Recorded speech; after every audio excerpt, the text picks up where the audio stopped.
जब संविधान का संतुलन डगमगाने लगे तो सवाल उठते हैं, न्यायपालिका की शक्ति कितनी है, कार्यपालिका की सीमा कहां तक है और लोकतंत्र का संतुलन कौन बनाए रखेगा। नमस्कार, स्वागत है आपका धे टीवी पर। आज हम बात करेंगे एक बहुत संवेदनशील और बहस योग्य मुद्दे की, उपराष्ट्रपति जगदीप धनखड़ के उस बयान की जिसमें उन्होंने सुप्रीम कोर्ट के अनुच्छेद 142 के इस्तेमाल को 24/7 उपलब्ध न्यूक्लियर मिसाइल कह दिया।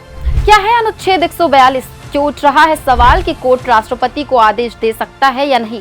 चलिए समझते हैं ये पूरी कहानी। हुआ यूं कि हाल ही में सुप्रीम कोर्ट ने कहा कि अगर राज्यपाल कोई बिल राष्ट्रपति को भेजता है तो राष्ट्रपति को उस पर 3 महीने के भीतर फैसला लेना होगा। इसी पर उपराष्ट्रपति धनखड़ ने नाराजगी जताई। उन्होंने साफ कहा कि अदालतें राष्ट्रपति को आदेश नहीं दे सकती और साथ ही उन्होंने जो बात कही उसने सबका ध्यान खींचा।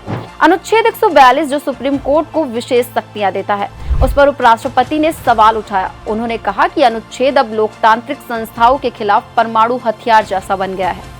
बता दें कि अनुच्छेद 142 सुप्रीम कोर्ट को यह अधिकार देता है कि वो किसी भी मामले में पूर्ण न्याय करने के लिए कोई भी आदेश दे सकता है। मतलब जहां कानून चुप हो जाए, जहां संविधान में कोई स्पष्ट रास्ता न हो, वहां सुप्रीम कोर्ट खुद रास्ता बना सकता है। इस अनुच्छेद का इस्तेमाल कई ऐतिहासिक मामलों में हुआ है। चंडीगढ़ मेयर चुनाव मामला, सुप्रीम कोर्ट ने चुनावी धांधली रोकने के लिए अनुच्छेद 142 का सहारा लिया। भोपाल गैस त्रासदी 1991, कोर्ट ने यूनियन कार्बाइड से पीड़ितों को $470 मिलियन यानी लगभग 3900 करोड़ मुआवजा देने का आदेश दिया। प्रेमचंद्र गर्ग केस 1962, केंद्र ने कहा था कि अनुच्छेद 142 का इस्तेमाल मौलिक अधिकारों और कानूनों के खिलाफ नहीं हो सकता। 1998 में supreme court bar association case, court ने माना कि ये शक्ति पूरक यानी सप्लीमेंट्री है, ना कि कोई नया कानून बनाने का जरिया। उमा देवी केस 2006, कोर्ट ने कहा कि पूर्ण न्याय का मतलब है कानून के अनुसार न्याय, ना कि भावनाओं या सहानुभूति के आधार पर। अब आते हैं आलोचना पर। कुछ लोग कहते हैं कि अनुच्छेद 142 बहुत शक्तिशाली है और इसके कारण कोर्ट मनमाने आदेश दे सकता है, क्योंकि पूर्ण न्याय की कोई एक परिभाषा नहीं है।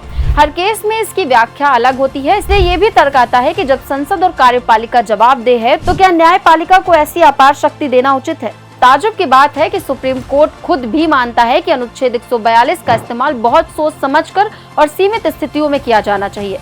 कुल मिलाकर ये बहस सिर्फ कानून की नहीं, ये बहस है लोकतंत्र के संतुलन की। संविधान ने हर संस्था को एक मर्यादा दी है और जैसा कि कोर्ट खुद कह चुका है कि पूर्ण न्याय का मतलब ये नहीं कि कोई भी व्यवस्था तोड़ दी जाए। यानी अनुच्छेद 142 की ताकत जरूरी है, लेकिन तभी तक जब तक वो संविधान की सीमाओं में रहे। बहरहाल, अगर आपको ये विश्लेषण पसंद आया हो तो वीडियो को लाइक करें, चैनल को सब्सक्राइब करें और कमेंट में बताएं क्या अनुच्छेद 142 को और स्पष्ट रूप से परिभाषित किया जाना चाहिए। मिलते हैं अगले वीडियो में, तब तक के लिए नमस्कार। धे टीवी के साथ जुड़े रहिए, जहां हर खबर एक नई समझ के साथ मिलती है।